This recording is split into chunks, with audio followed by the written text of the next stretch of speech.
Hello दोस्तों, आप सभी का स्वागत है आपके अपने चैनल बीके स्टडी पॉइंट में। जैसा कि आप सभी जानते हैं कि मैं डेली समाचार पत्रों का विश्लेषण आप सबों के साथ प्रस्तुत करता हूं। ये समाचार जो है प्रभात खबर 22 जून की समाचार है। आइए आप सबों के साथ शुरू करता हूं। सबसे पहली न्यूज़ क्या है, आइए देखते हैं। कोविड महामारी के चलते अमरनाथ की यात्रा रद्द। पिछले बार भी कोविड के चलते अमरनाथ की यात्रा को रद्द कर दी गई थी। अब की साल भी ये यात्रा को रद्द कर दी गई है। जम्मू कश्मीर प्रशासन ने कोरोना के चलते इस साल अमरनाथ यात्रा रद्द कर दी।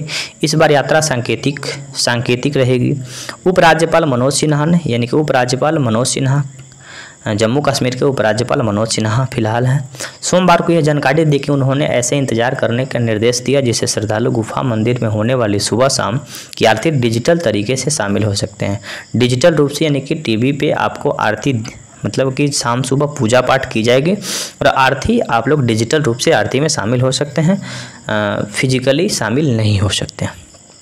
आगे क्या है, आगे एक मतलब पिछले दिन 21 तारीख को योग दिवस मनाया गया और योग दिवस के अवसर पे अलग अलग जगह पे योग लोग किए।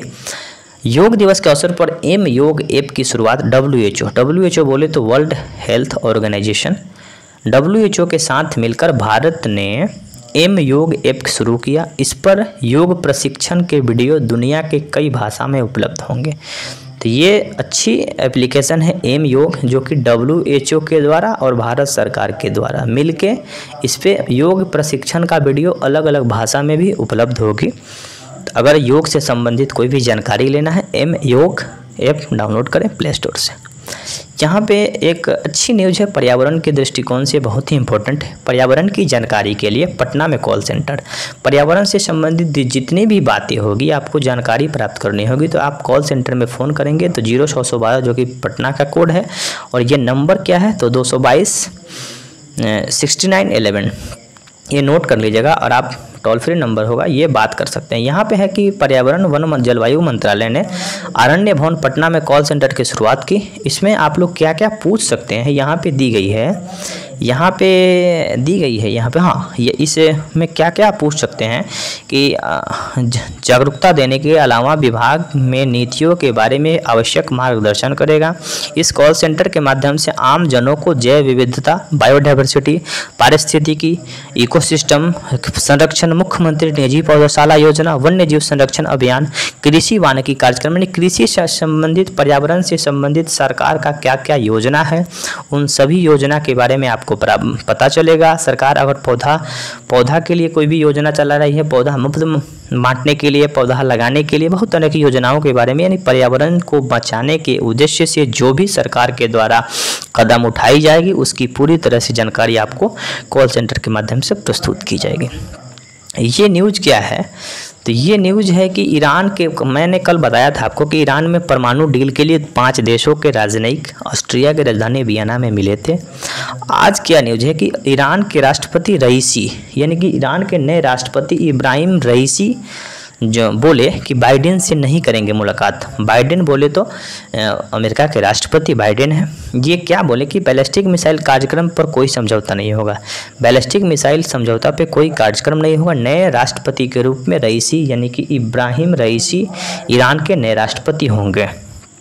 मैं आपको बता दूं कि ईरान के नवनिर्वाचित राष्ट्रपति इब्राहिम रईसी ने कहा कि वह तेहरान के बैलिस्टिक मिसाइल कार्यक्रम पर समझौता नहीं करना चाहते, न ही क्षेत्रीय मलेशिया के मुद्दे पर वार्ता करना चाहते हैं। साथ में उन्होंने कहा कि अमेरिका के राष्ट्रपति जो बिडेन भी नहीं मिलना चाहते हैं। यह पूछने पर बाइडेन से उनकी मुलाकात की संभावना है, पर उन्होंने कहा कि नहीं। इस बीच में रईसी से जब पूछा गया कि क्या 1988 में करीब 5000 लोगों के नरसंहार में वह संलिप्त था। आपको बता दूं कि ये जो इब्राहिम रईसी जो अभी राष्ट्रपति के रूप में राष्ट्रपति बना है, इस व्यक्ति के ऊपर ईरान और इराक के ऊपर एक युद्ध हुआ था 1988 में, उसमें 5000 लोगों को मारने का आरोप है। और ये व्यक्ति यहाँ देखिए, आपको बता दूं कि ईरान में राष्ट्रपति का जो टेन्योर होता है 4 वर्षों का होता है। तो हसन रूहानी इसके पहले राष्ट्रपति के रूप में थे तो 2 टर्म उन्होंने पूरा किया, 4 8 साल। अमेरिका में भी 4 वर्षों का होता है, ईरान में भी 4 वर्षों का होता है। ईरान के संसद को मजलिस बोला जाता है, ये हमेशा पूछी जाती है। ईरान के संसद में 290 सदस्य होते हैं, ये पूछा नहीं जाता है, आपको जानकारी के लिए मैं बता दूँ। तो ये मतलब कि ये जानकारी है कि ईरान के नए राष्ट्रपति इब्राहिम रईसी, ईरान के संसद का नाम मजलिस, बस इतना ही याद रखिएगा। ये न्यूज़ अच्छी न्यूज़ है जो कि राज्य की डेवलपमेंट करने के लिए, राज्य आर्थिक रूप से कैसे सेहतमंद हो, सेहत सुधरे, उसके लिए तमिलनाडु सरकार, तमिलनाडु के अभी नए मुख्यमंत्री M.K. स्टालिन बने हैं। केंद्र में एक आर्थिक सुधार समिति बनाई गई है, आर्थिक सलाहकार परिषद बनाई गई है केंद्र में, जो कि केंद्र को ये राय देता है कि आर्थिक रूप से आप लोग कैसे सक्षम हो सके।